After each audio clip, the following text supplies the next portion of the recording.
My son stood beneath the ballroom lights, with a microphone in his hand, and a smile on his face, like he was about to tell the world a joke. Then he pointed at me. Who wants to take my embarrassing old mother home for $5?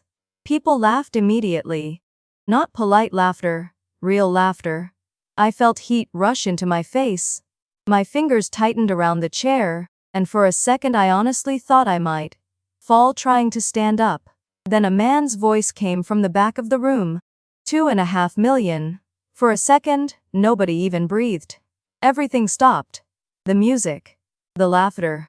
Even the waiters carrying drinks froze in place. So tell me this.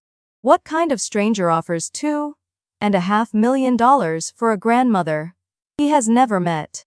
And why did he walk into my son's charity gala looking like he already knew exactly how the night would end? My name is Judith Reynolds. I was 73 years old, sitting under bright hotel lights while hundreds of people stared at me, like I was part of the entertainment. Phones were already recording.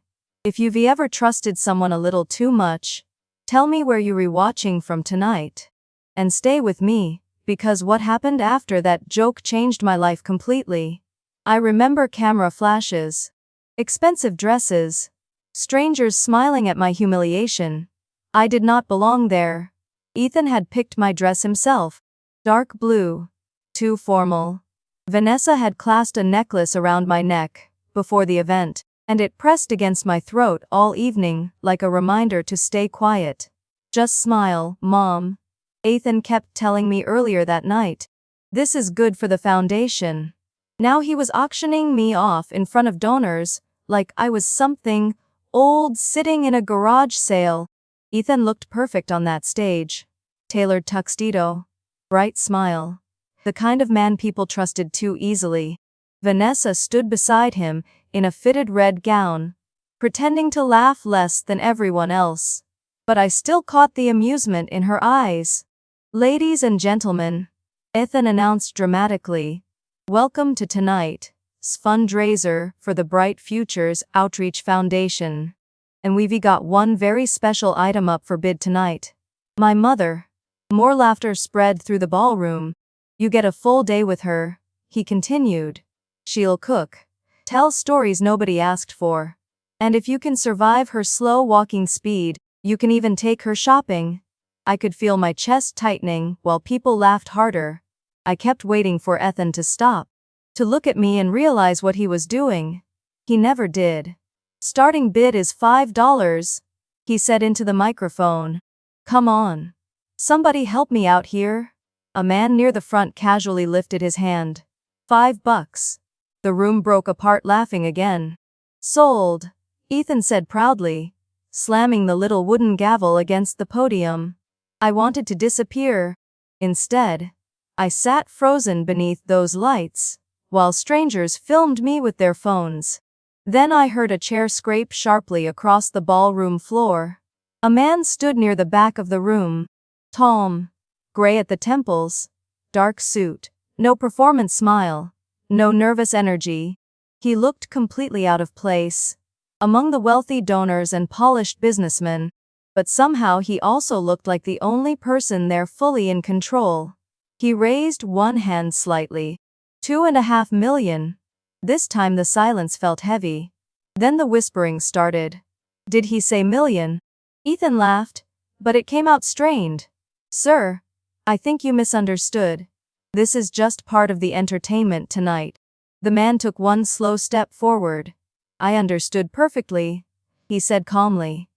I bid $2.5 million for Judith Reynolds. Hearing my name in his voice made my stomach tighten. He said it carefully, intentionally, like he already knew who I was before he walked into that ballroom. Ethan smiled again, but this time it stayed on his face 1 second too long. Well, he said lightly, that's very generous, but this is obviously just a joke. The man never smiled back. There is nothing funny about stealing from a charity.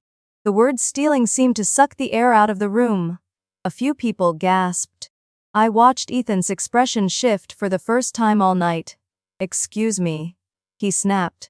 The man kept walking until he reached the edge of the stage lights. Then he looked up at me. And for the first time that evening, somebody looked at me like I was a person instead of part of the show.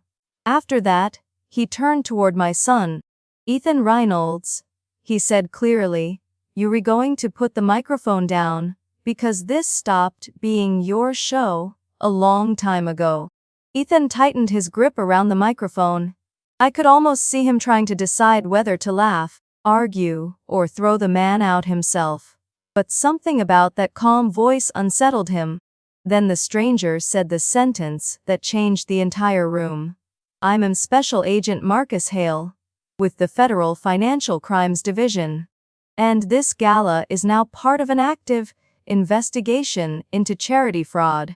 The microphone slipped from Ethan's hand and hit the floor, with a crack loud enough to echo through the ballroom. Gasps spread everywhere. Vanessa grabbed Ethan's arm immediately, her face suddenly pale beneath the makeup. "This is insane," Ethan said quickly. "This is some kind of misunderstanding." Security. 2 hotel guards started toward the stage, then stopped when several other men in dark suits appeared from different parts of the ballroom at the exact same time.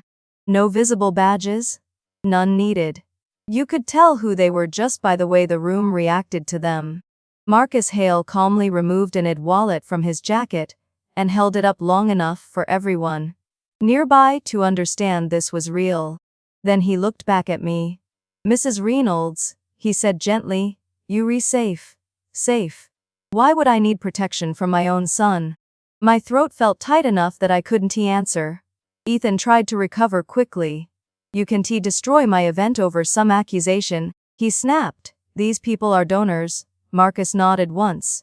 "Yes," he said calmly. "And some of them deserve to know where their money actually went."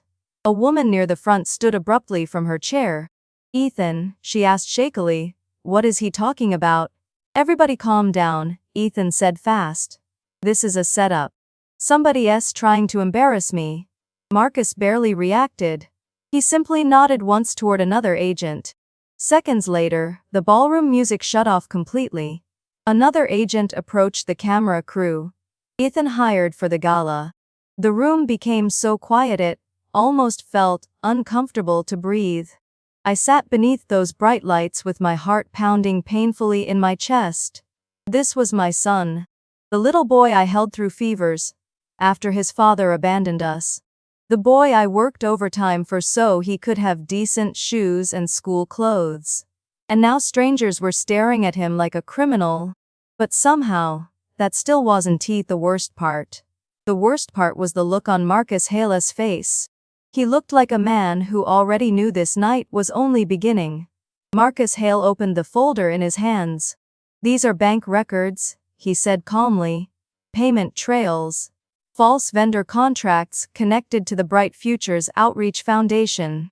The ballroom erupted instantly. A man near the front slammed his palm against the table. "Are you saying Ethan stole donor money?" Vanessa's grip tightened around Ethan's arm.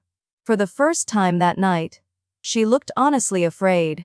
Ethan shook his head fast. "No, this is insane. He's lying. This is a setup." Marcus barely reacted. He simply held up several pages. These contracts were signed by Ethan Reynolds. I stared at the documents while my pulse thudded painfully behind my eyes. Bank records. Fake contracts. Suddenly the humiliation didn't feel like the worst thing happening anymore. This was real. And I was sitting on that stage wearing a necklace my son chose for me, while my entire life quietly came apart in front of strangers. Marcus looked back at me, his voice softer now. "Mrs. Reynolds, I know this is overwhelming. But you need to understand something clearly. Your son involved you in this." The words hit me slowly. Involved me. My hands tightened together in my lap. Ethan snapped immediately. "Stop talking to her. She doesn't know anything." Marcus never raised his voice. "We believe accounts connected to Mrs. Reynolds were used to move and conceal assets," he said evenly. "And we believe those accounts were intended to protect Mr. Reynolds, if this operation collapsed. The room exploded again.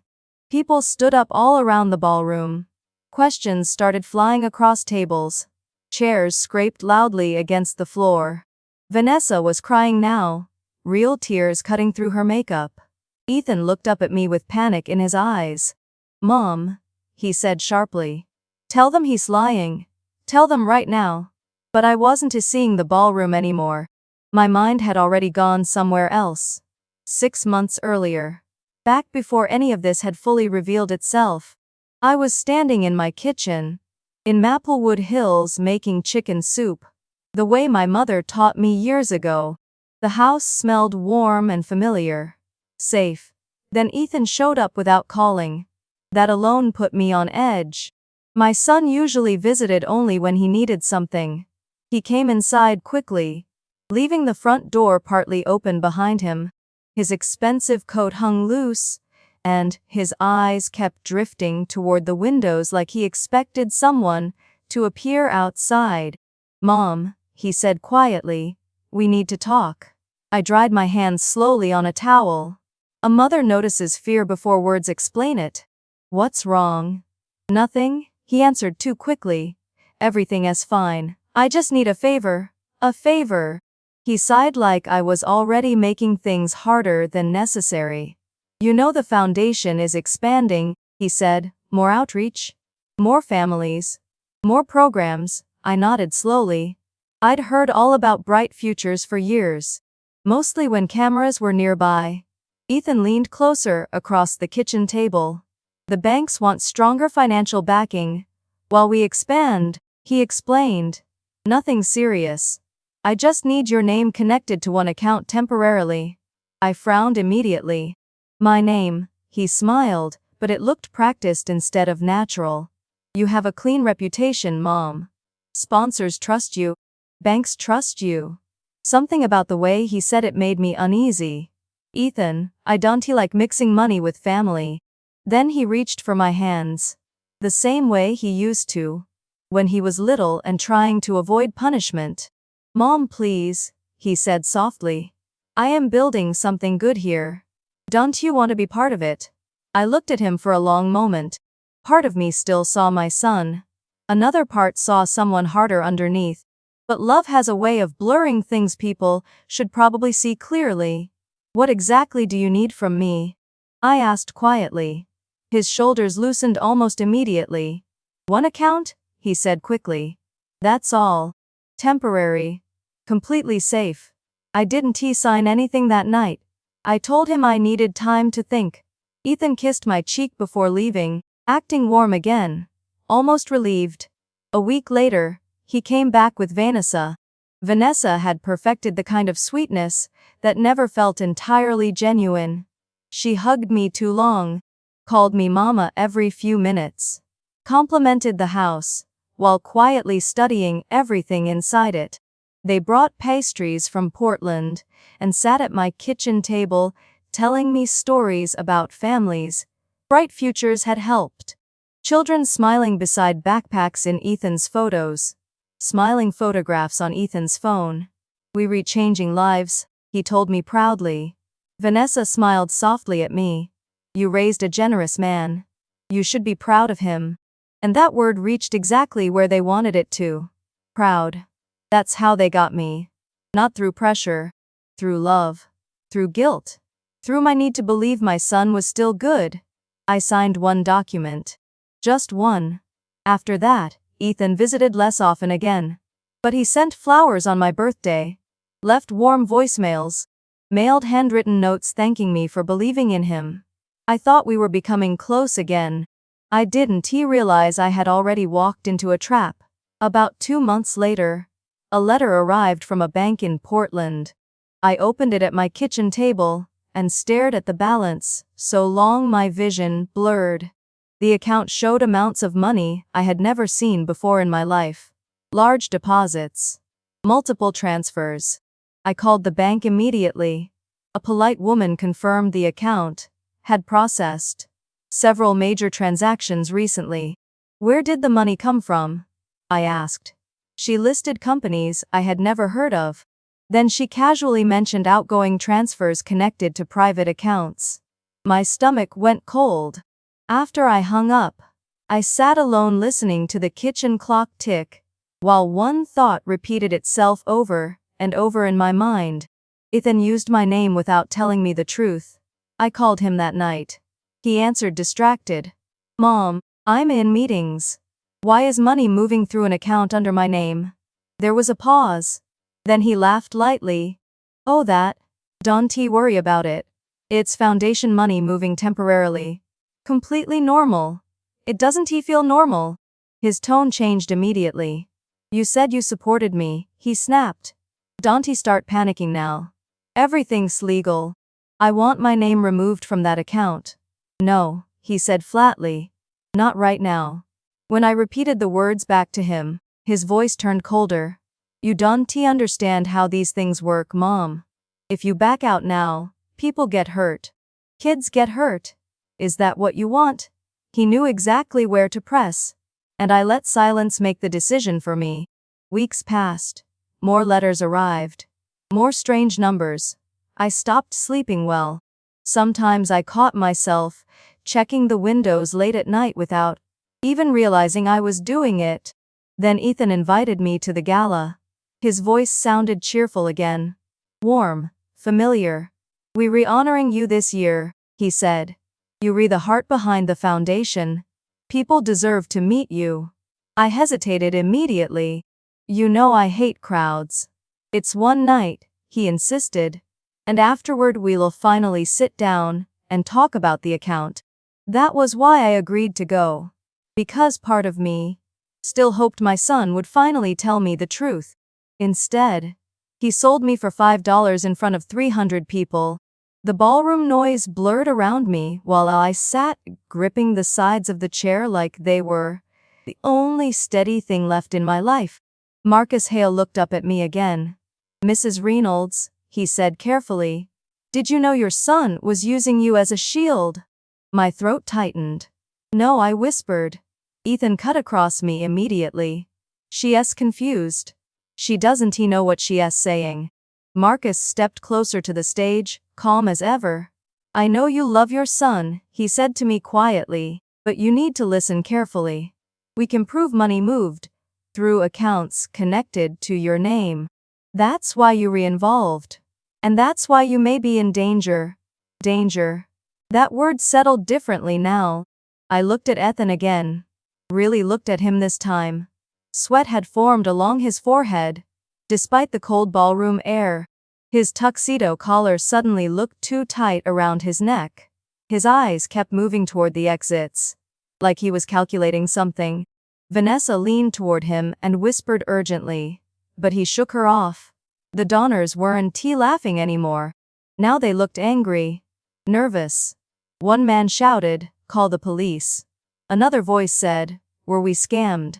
Marcus raised one hand slightly. "Local officers are already outside," he said evenly. "There is no danger to the guests tonight." Then his eyes shifted toward Ethan. "The danger is the truth." The room fell silent again. "Ethan Reynolds," Marcus continued, "you are under investigation, and you will be coming with us." Ethan lifted his chin immediately, trying to recover his confidence. "You can prove anything," he snapped. "You don't have me. And you definitely don't have her." Then he pointed directly at me. "She would never turn against me." He said it with complete certainty, like I still belonged to him. And the worst part was that a piece of me still wanted to protect him even then. Mothers don't stop loving their children just because fear enters the room. But something else inside me had started waking up too. A quieter part. A tired part. Marcus watched Ethan silently for a moment before speaking again. "We already have a witness, Ethan," he said. "And it's not who you think." I saw Ethan's expression shift instantly. Vanessa's head snapped toward Marcus. Around us, the crowd leaned forward again. The fear in the room was mixing with curiosity now. Ethan forced out another laugh. "What witness?" he asked. "Somebody you paid to lie?" Marcus ignored the question. Instead, he looked back at me. Mrs. Reynolds, he said gently, I need to ask you one thing. And your answer matters. I could hear my own breathing. Did your son ever tell you why he really needed your name on that account? My mind flashed through everything at once. The bank letters, the unexplained transfers, the way Ethan's voice changed whenever I asked too many questions, the way he hid behind charity work whenever he needed sympathy. No, I said quietly. He never told me the real reason. Marcus nodded once, almost like he expected that answer. Then he turned back toward the ballroom. Ladies and gentlemen, he said clearly, this foundation was not only used to steal donor money, it was also used to hide a much larger operation. A ripple moved through the crowd. Marcus continued. One missing shipment led to fake invoices, hidden transfers, and a network built on the assumption that one woman would stay silent forever. Ethan's face lost color immediately. Vanessa looked at him in confusion. Ethan, she whispered, what is he talking about? But Ethan never answered her. He stared at Marcus like he'd just seen something impossible. Marcus took another step forward. Tell your mother the truth, he said quietly. Or I will. Ethan's jaw tightened hard enough that I could see the muscles moving beneath his skin. Then he looked up at me. And for the first time that night, I saw real fear in his eyes. Not embarrassment. Not anger. Fear, Mom, he said carefully. You don't understand what you're involved in. At that moment, one of the agents approached the stage and reached toward me gently, preparing to help me down. And suddenly I understood something terrifying. They weren't moving me because I was embarrassed. They were moving me because I was a target. Don't touch her. Ethan's voice exploded through the ballroom. He lunged toward the stage so suddenly that two agents stepped directly in front of him. Chairs scraped backward. People gasped. Phones lifted higher into the air. The entire atmosphere changed in seconds. Marcus stared directly at Ethan. Stop right now. Ethan's eyes darted toward me again. His voice shook when he spoke next, somewhere between panic and warning. Mom, he said, if you say the wrong thing, you're going to regret it. That was the moment everything finally became clear to me. My son wasn't trying to protect me. He was trying to control me. He was afraid of what I might say. An agent leaned closer beside me. Mrs. Reynolds, he said softly, please come with us. I looked down at Ethan. Then I looked toward the back of the ballroom. And that's when I noticed a man I didn't recognize, slipping quickly toward the exit doors. Marcus noticed him too. His expression sharpened immediately. Into the small earpiece near his collar, he said, do not let him leave. A second later, the ballroom doors swung open. Red and blue police lights flashed across the walls, while multiple officers rushed inside at once. Vanessa started crying openly. Ethan stared toward the doors without moving. Marcus looked back up at me. The next few minutes matter, he said quietly. I need you to remember every document you signed and every conversation your son had with you. Because somebody in this room is desperate to keep the truth buried. Then he turned toward the arriving officers. Now we find out who Ethan Reynolds was really working for. And standing there beneath those ballroom lights, I realized I finally had a choice to make. Stay silent the way I always had. Or tell the truth, even if it destroyed what was left of my family. An agent gently took my arm and guided me off the stage. Ethan watched me the entire time like I was something dangerous now. Mom, he said tightly, don't talk. Not loving, not protective, a warning. Marcus stepped between us immediately. Take 2 steps back, Ethan. My son hesitated until 2 officers moved closer. Then he finally stepped away, though his eyes never left my face. I used to believe Ethan would protect me, no matter what happened. Now, I wasn't even sure. He would tell the truth for me. Behind us, donors whispered anxiously around the tables. Some demanded refunds. Others stared at their phones, searching for answers in real time. If this is true, He's going to prison, somebody muttered nearby. I kept walking beside the agent while the ballroom disappeared behind me piece by piece. Every step felt like another step away from the life I thought I understood. Marcus led me through a side hallway behind the ballroom stage. The noise faded there, replaced by the sharp smell of flowers, cleaning chemicals, and expensive hotel perfume. Then we entered a small private office, with 2 chairs, a table, and a framed painting on the wall. For the first time that night, the door closed behind me. The private office felt too clean for a night that had already become so ugly. Marcus Hale closed the door behind us, while another agent, a woman with dark hair pulled tightly back, stayed near the entrance watching the hallway. Marcus looked at me carefully. "Mrs. Reynolds, I need you to breathe for a second. You're safe right now, but I need your help." I lowered myself slowly into one of the chairs. My knees still felt unsteady. I repeated quietly. He nodded once. "We don't believe Ethan acted alone," he said. "And we believe at least one of the people connected to him may try to pressure you, scare you, or use you before this night is over." I stared at him. Why would anyone care about me? Marcus poured a glass of water and slid it across the table. "Because you weren't just his mother," he said calmly. "You were his cover." The words hit harder than I expected. "Your reputation made suspicious transactions look legitimate." I looked down at the glass in my hands. "I never meant to help him." "I know," Marcus said softly. "That's why I need you to tell me everything. Every paper you signed. Every promise he made. Anything that felt strange, even if it seemed small at the time." So I told him. I told him about Ethan showing up at my kitchen unexpectedly 6 months earlier. About the soup simmering on the stove. About the way he kept glancing toward the windows, like somebody might be watching him. I told him about the bank letters, the transfers, the pressure, the guilt. Marcus listened without interrupting, taking notes quietly while I spoke. Then he looked up. "Did Ethan ever ask you to sign anything else?" "After the original account paperwork." I thought about it carefully.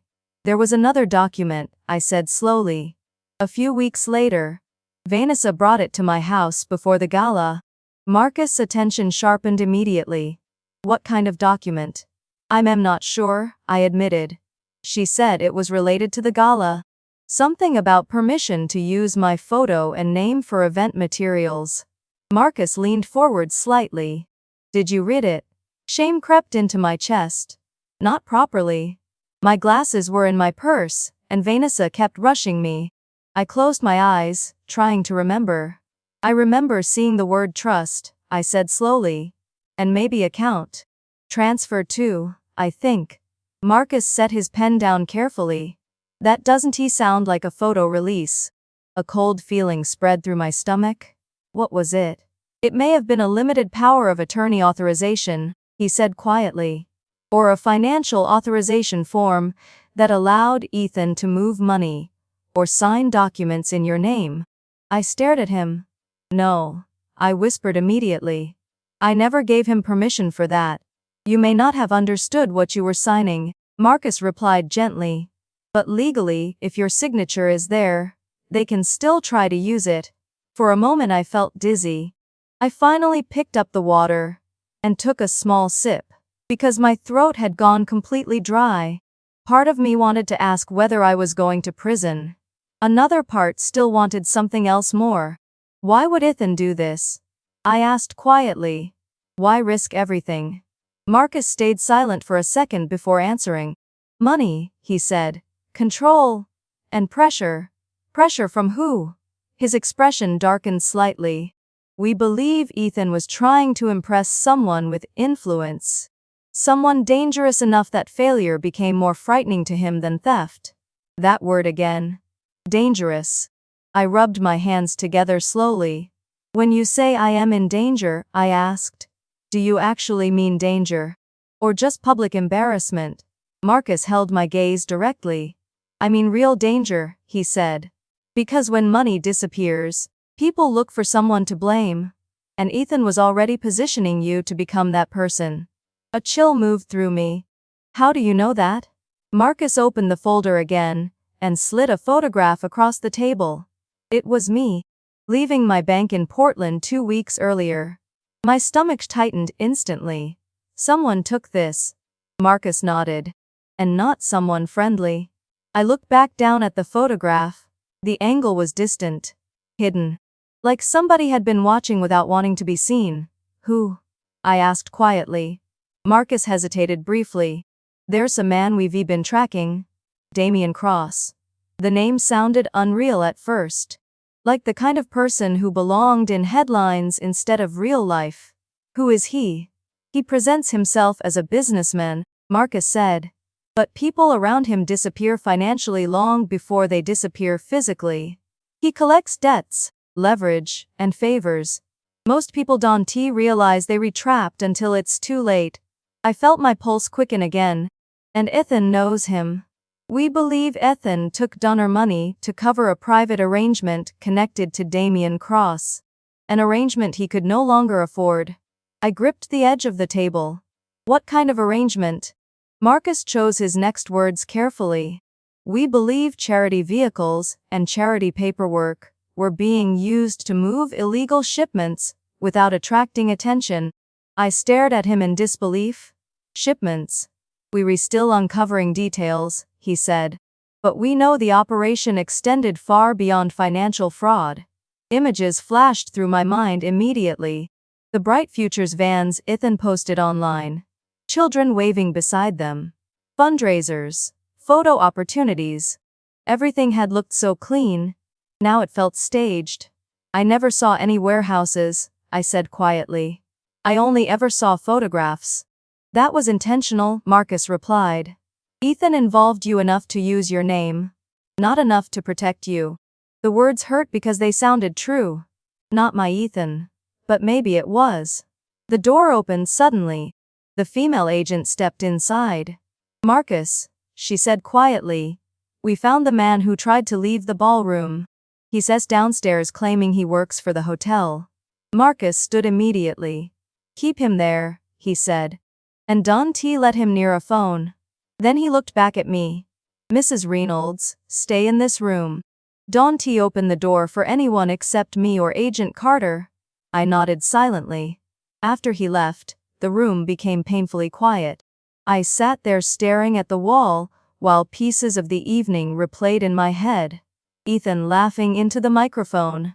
The ballroom laughing with him. I had survived hard years before, poverty, loneliness, exhaustion. But nothing had ever prepared me for becoming a joke in my own son's hands. I blinked hard, forcing back tears. Then my phone buzzed. The sound froze me instantly. I reached into my purse and pulled it out. Unknown number. Do not talk. Do not trust the agent. Come out the back exit now. My heart slammed against my ribs. I looked toward the female agent by the door. She was listening to something happening outside in the hallway. Another buzz. A second message appeared. We know where you live, Judith. Be smart. My hands shook so badly, I almost dropped the phone. The photograph Marcus showed me suddenly felt much more real. Someone had been watching me. And if they had my number, they were closer than I realized. I forced myself to think. Very few people had my private number. Ethan. Vanessa. And Ethan's assistant, Logan Pierce, who had called me several times before the gala to confirm details. I tightened my grip on the phone and looked toward the agent. Excuse me, I whispered. She turned immediately. There's someone sending me threats. Show me. Agent Carter held out her hand for my phone. For one brief second, I almost hid it from her. That old instinct came back automatically. Protect your child. Avoid embarrassment. Keep the family together no matter what. Then Ethan's voice echoed in my head. If you say the wrong thing, you're going to regret it. That wasn't love. That was control. So I handed her the phone. She read both messages, and her expression hardened immediately. Do not respond, she said. Put the phone on the table. I did. She pulled out her own phone. typed something quickly, then spoke into the radio clipped near her collar. "We have active witness intimidation. Possible accomplice contact. Lock down all exits immediately." The room suddenly felt colder. A few minutes earlier, I had been sitting under ballroom lights, pretending to smile for donors. Now federal agents were locking down a luxury hotel because someone connected to my son was threatening me. Agent Carter moved closer to the door. "Stay seated," she told me quietly. "And if anyone enters this room, don't speak unless we tell you to." I nodded. The silence afterward felt unbearable. Every passing second stretched longer than the one before it. Then Marcus Hale returned. The moment he stepped inside, I could tell the situation had changed again. "You received threatening texts?" he asked. I swallowed hard. "Yes." Agent Carter handed him my phone. Marcus read the messages without speaking, but I saw his expression sharpen slightly. "They were trying to pull you out of our protection," he said quietly. "Who is?" He looked directly at me. "Either Damian Cross's people or Ethan's. At this point, those lines may overlap." My first instinct was immediate denial. Ethan would never threaten me. But even as I said it, memories from the ballroom pushed back against the words. The way he pointed at me, blamed me, warned me. My voice weakened. Would he? Marcus didn't answer immediately. Instead, he sat down across from me. "We questioned the man who tried to leave the ballroom," he said. "He wasn't a hotel employee. He was there to watch you." A chill moved through me. "Watch me for what?" "If you left the room," Marcus said evenly. "He was supposed to guide you to a waiting vehicle." I stared at him, unable to speak for a moment. Then Marcus leaned forward slightly. "Listen carefully, Mrs. Reynolds. Ethan and Vanessa are being questioned separately right now. But we need something from you immediately." "What?" "The documents you signed. Original copies if possible." I frowned. "At home?" "Yes. And if Ethan realizes we're researching for them, there's a strong chance someone will try to get there before we do." My pulse quickened again. "My house." Marcus nodded once. "We were already arranging officers to secure the property. But I need to know exactly where those papers are kept." I tried forcing my thoughts into order. "My bedroom," I said slowly. "There's a wooden desk beside the window. Bottom drawer. Blue file folder." Marcus wrote it down immediately. "Good." Then he paused. "Did Ethan ever mention another office? A storage location? A warehouse?" I hesitated. "He talked about a supply office behind a community center once," I said. "But I never saw it myself. Mostly he just told stories about it." Marcus nodded like that answer confirmed something for him. Then his expression shifted slightly. "Mrs. Reynolds," he said carefully, "I need to ask you something difficult." I braced myself. "Has Ethan ever been cruel to you before tonight?" I looked down at my hands. "Cruel feels like a harsh word," I admitted, but once the question was asked, memories started surfacing faster than I could stop them. Ethan rolling his eyes when I repeated myself, calling my house outdated, complaining that it smelled old, the way Vanessa laughed when he mocked my car, the way he only visited when he needed something, and one sentence I had spent years trying not to think about. "Mom, you were lucky I still make time for you." Shame settled heavily inside my chest. "He's been unkind," I admitted quietly. "For years, probably. I just kept excusing it." Marcus nodded slowly. "People usually reveal themselves in small ways first," he said. "The larger damage comes later." I stared at the table.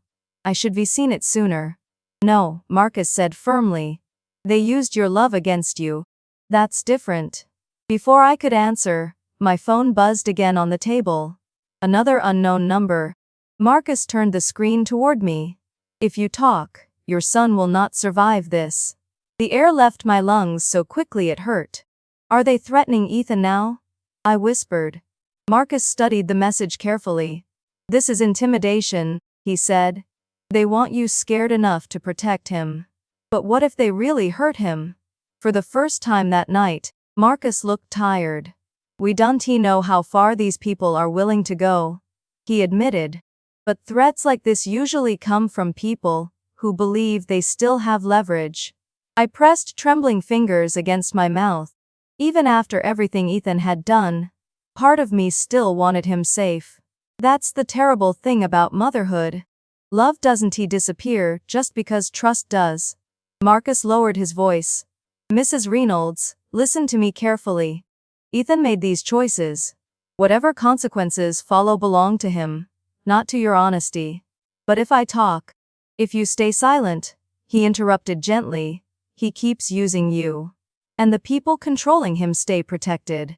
That puts you back in danger, and it puts others at risk too. Others. The donors. Families connected to the charity. Anyone standing between these people and the truth. The room fell quiet again. Then Agent Carter spoke from the doorway. Marcus. Ethan is asking for his mother. He says he won't cooperate unless he sees her. Marcus reacted instantly. No. He's insisting, she continued. He's telling officers he's worried about her. Marcus looked at me. He's performing, he said quietly. And you need to understand why. I already knew the answer before he said it. Control. Marcus nodded once. He wants to influence what you say before we continue questioning him. But despite everything, part of me still wanted to see my son. I wanted to look directly at him and ask why.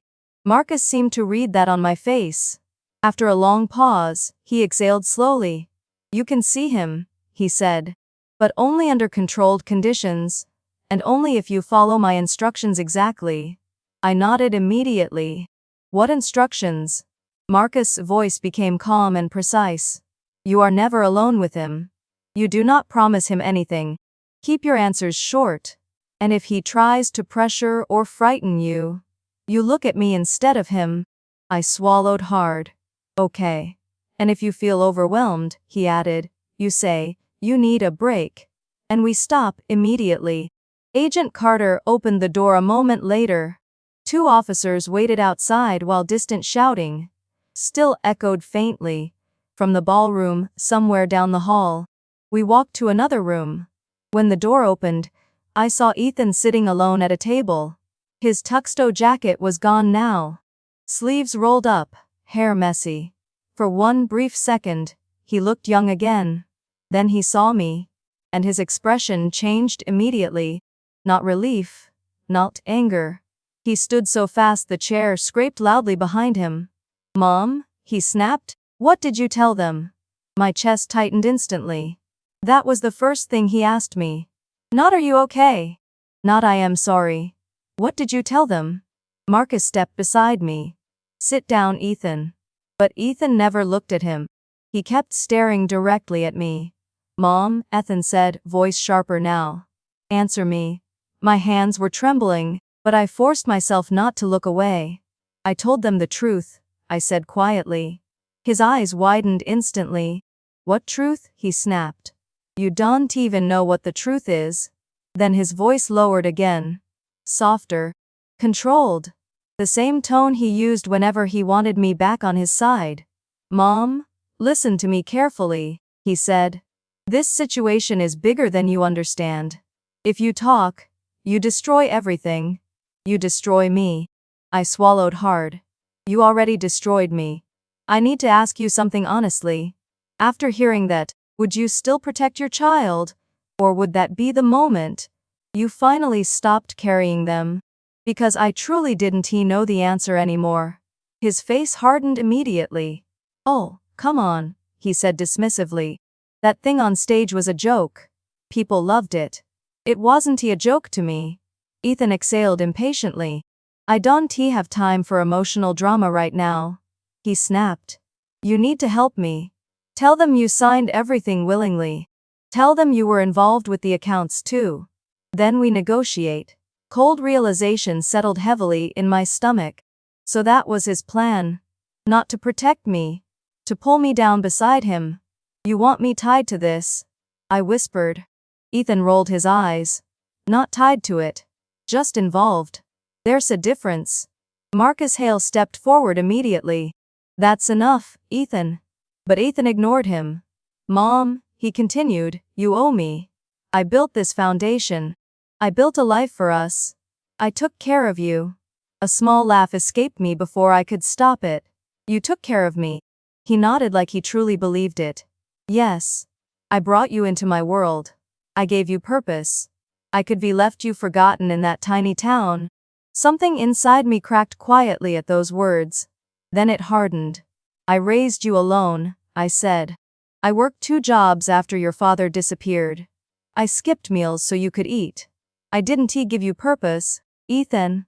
I gave you life. Stop, he snapped immediately. This isn't about the past. It is about the past, I said. Because somewhere along the way, you learned that loving someone meant using them. His jaw tightened. Mom, you don't understand who you're dealing with. Marcus stepped closer. Careful. Ethan slowly lifted his hands like he was the calm one in the room. Then he looked directly at me. Damian Cross. The name hit me instantly. Ethan saw the reaction on my face and leaned forward slightly. So they told you? He said quietly. Good. Then you understand this isn't some small charity problem anymore. I stayed silent. Mom? He continued, lowering his voice again. If you cooperate with them, Damian Cross comes after all of us. Me, you, everybody. I suddenly remembered the necklace Vanessa clasped around my throat the night of the gala. Marcus's tone sharpened. Stop threatening your mother. Ethan gave a thin smile without looking at him.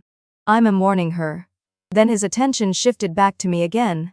I made mistakes, he admitted. Fine. But I can still fix this.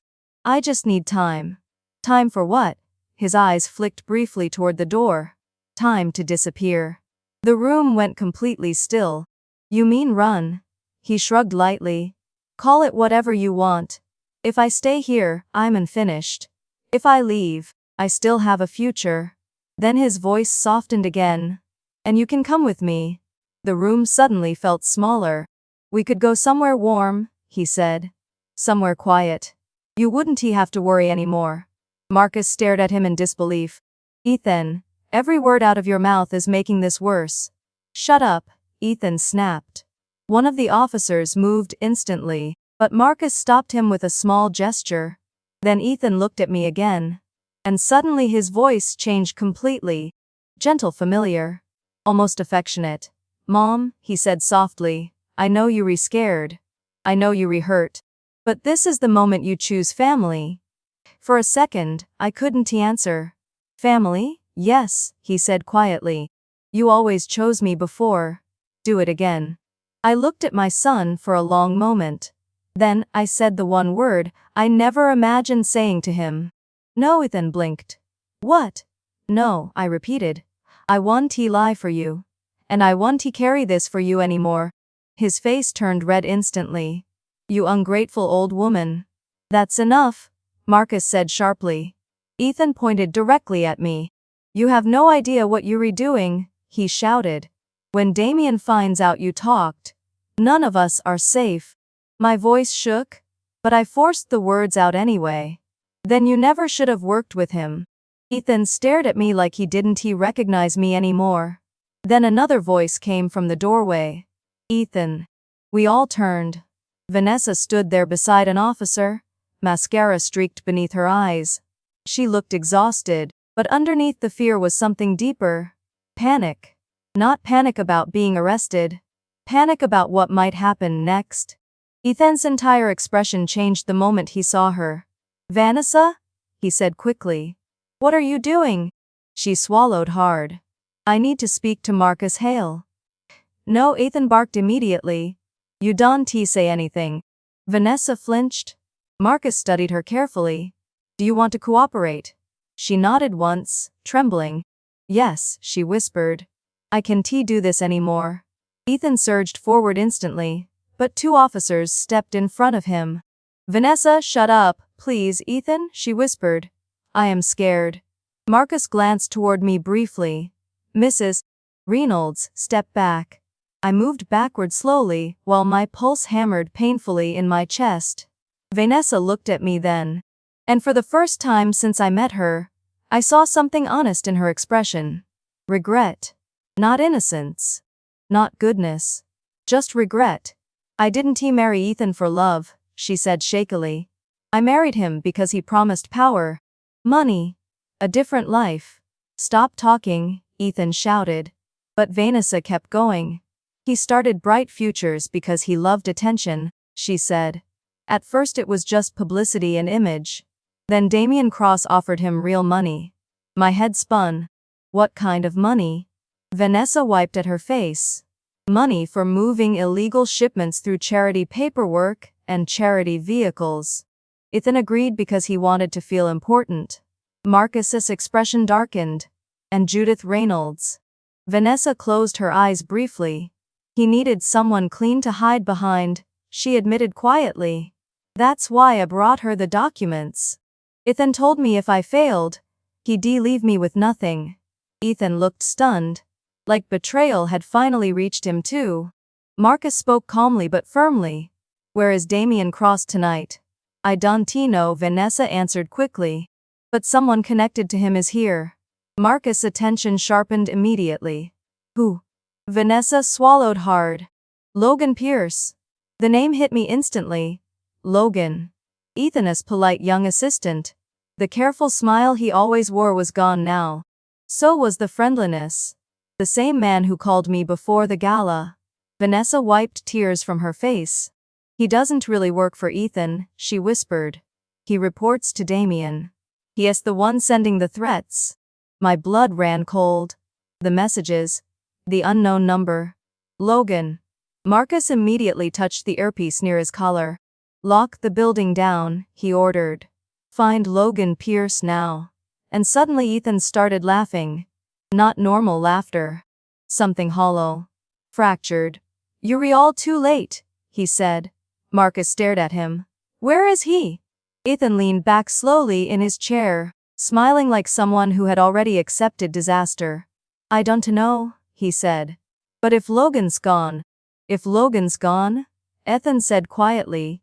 That means Damien already knows. Vanessa's face lost what little color she still had. And if Damien knows, she whispered. Looking directly at me, he wait. A cold feeling moved through my chest. Wait for what? Vanessa swallowed hard. For you to go home. The room went silent. My house. My bedroom desk. The blue folder hidden inside the bottom drawer. If someone reached it before the agents did, they could destroy everything. Or worse, wait there for me. Marcus Hale stood immediately. We're moving now. Then he looked directly at me. Mrs. Reynolds, you coming with us? Ethan's head snapped toward me. No, he said suddenly. Mom, don't he go home? Don't he go there? I stared at him. Now you care. His expression twisted painfully. You don't understand, he said, voice cracking. If you go there and something happens to you, Damien will blame me. Not if you get hurt. If something happens to you. Even then, part of his fear was still about himself. Marcus' patience finally disappeared. Separate him, he ordered sharply. He's done speaking to his mother. 2 officers moved immediately. Ethan struggled against them, shouting my name down the hallway. Mom, listen to me. Mom, please. But I kept walking. Because every time I turned back toward him in the past, I gave him another chance to pull me back in. Marcus guided me quickly through the service, corridors behind the ballroom, and out into the cold night air, where police vehicles were already waiting. The moment we stepped outside, Marcus' phone buzzed. He answered instantly. His expression changed. Repeat that. He listened for several seconds, then his voice hardened. All units, we have a confirmed sighting. Black sedan near Judith Reynolds' residence. Repeat, black sedan approaching her street. My pulse slammed painfully against my ribs. Marcus looked at me seriously. You need to prepare yourself for what we may find. I swallowed hard. What does that mean? But he didn't answer directly. He opened the back door of the vehicle, and I climbed inside with shaking hands while sirens echoed softly through the night. Then my phone buzzed again in my lap. Another unknown number. "We are already inside." The message made my blood turn cold. A few minutes later, we turned onto my street, and I saw it immediately. My porch light flickering on and off. Not naturally. Deliberately. Then movement behind the living room curtains. Someone was inside my house. And they knew I was coming.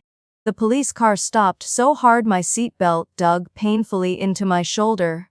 I stared at my small white porch. The same porch where Ethan used to sit eating ice cream as a little boy during summer evenings.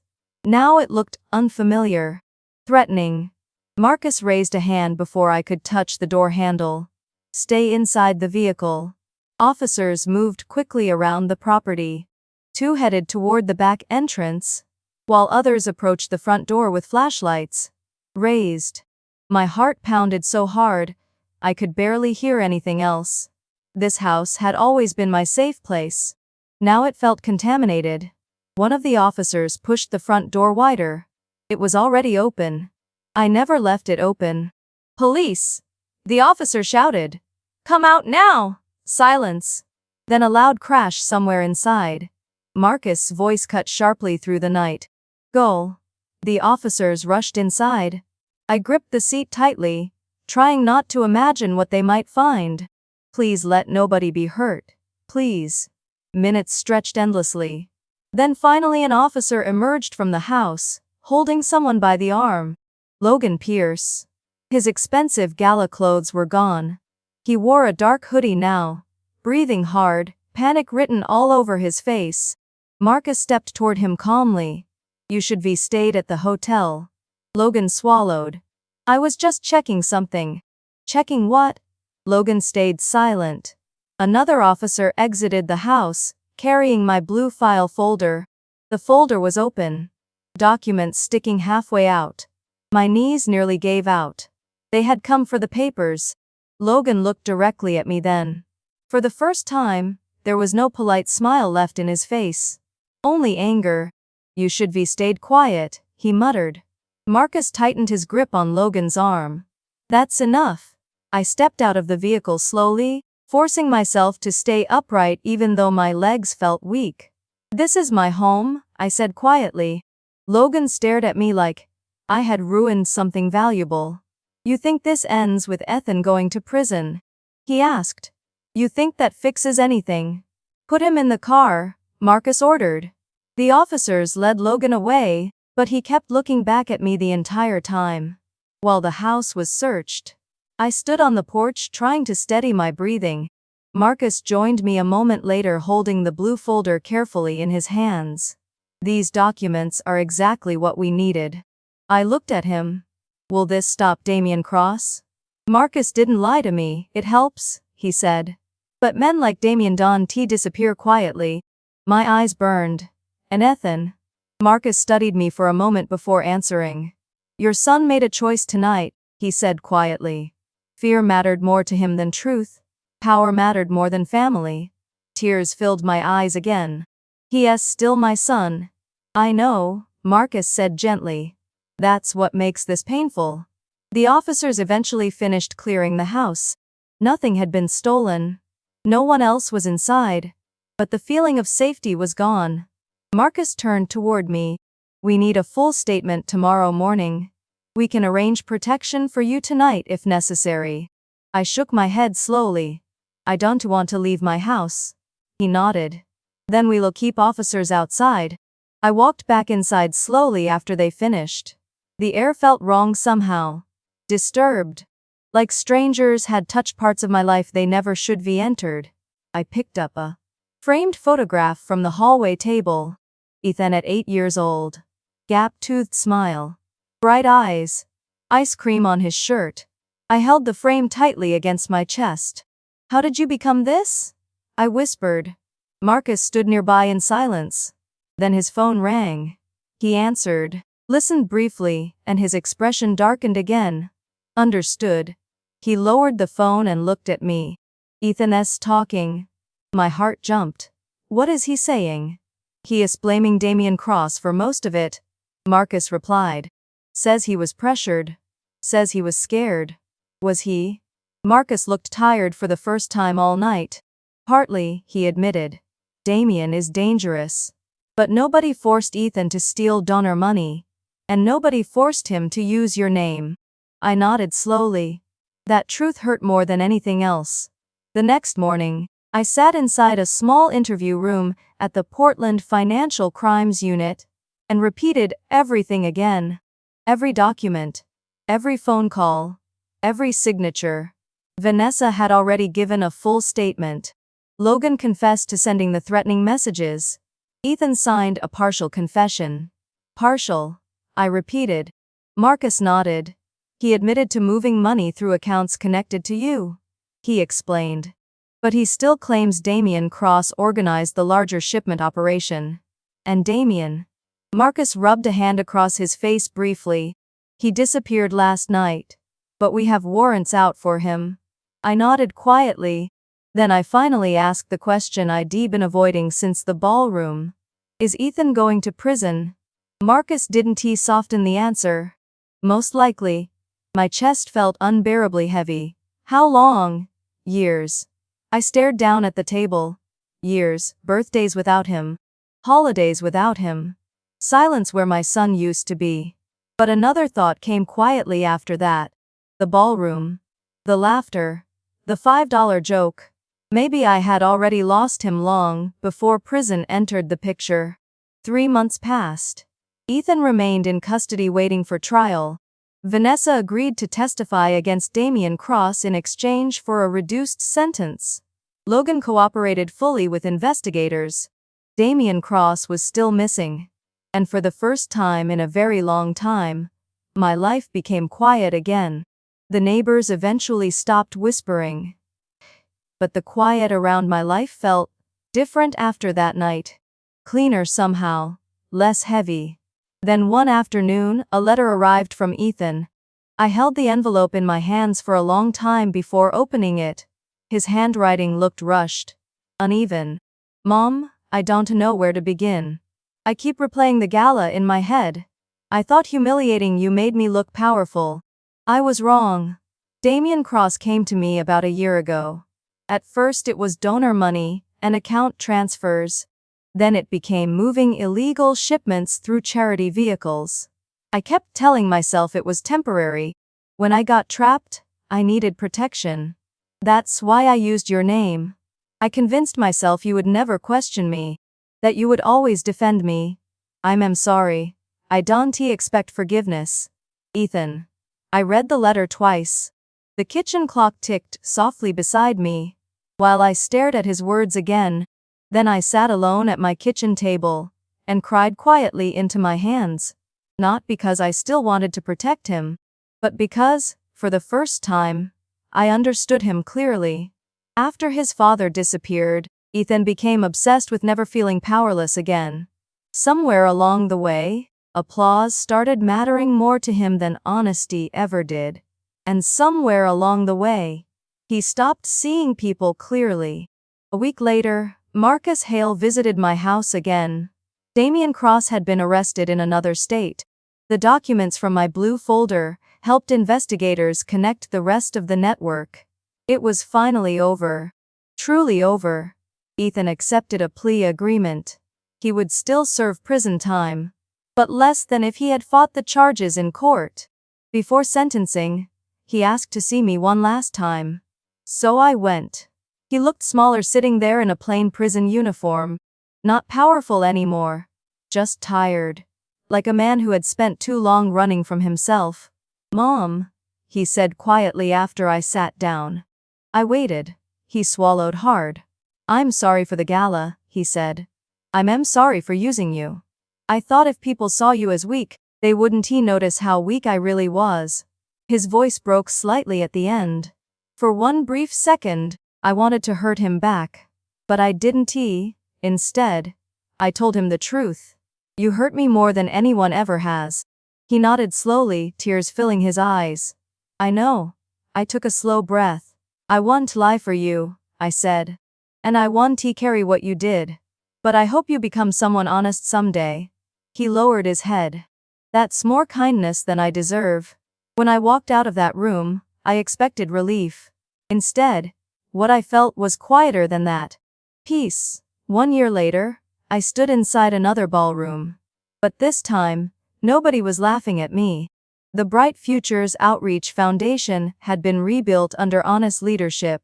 Donors who lost money were repaid through assets recovered from Damien Cross' operation. I had been invited to speak about trust. As I stepped toward the microphone, I noticed something immediately. My hands were steady. A year ago, I told the crowd my son tried to sell me on a stage like a joke. The ballroom became completely silent. Then a stranger stood up and offered $2.5 million. A few people smiled softly, recognizing the story. Not because I was worth money, I continued, but because truth matters. I looked slowly across the room. Sometimes the people who hurt us most are the people we love most. And sometimes the bravest thing we can do. Stop protecting their lies. Nobody interrupted. Nobody looked away. I still love my son, I admitted. But love does not mean silence. And it does not mean carrying someone else's crimes. The room stayed still. If someone hides behind your kindness, stop protecting them. If someone uses your name to harm others, speak up before the damage grows. I paused briefly. And don't let anyone reduce your life to a joke. The room stayed quiet for a moment after that. Then, after the speech, a little girl approached me near the stage. Are you the grandma from the story? She asked softly. I smiled. I guess I am. She looked up at me carefully. You were really brave. I bent down and hugged her gently. No, I whispered. I was just tired of staying quiet. That night, I sat on my porch again, beneath the same warm light Ethan used to sit under as a little boy. The porch hadn't changed. But I had. Ethan wrote to me once a month from prison. He was taking classes, reading books, talking about rebuilding his life honestly someday. Maybe he would. Maybe not. That part no longer belonged to me. What belonged to me was the lesson I learned too late. But not too late to survive. Silence protects the wrong people. Telling the truth protected me in ways silence never could. And sometimes the strongest thing a person can do is not scream, destroy, or seek revenge. Sometimes strength is simply saying, no more. I wasn't weak. Just quiet for too long.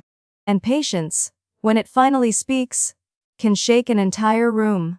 If this story stayed with you, I'd really love to hear your thoughts below. And if stories like this mean something to you, there are more waiting for you here.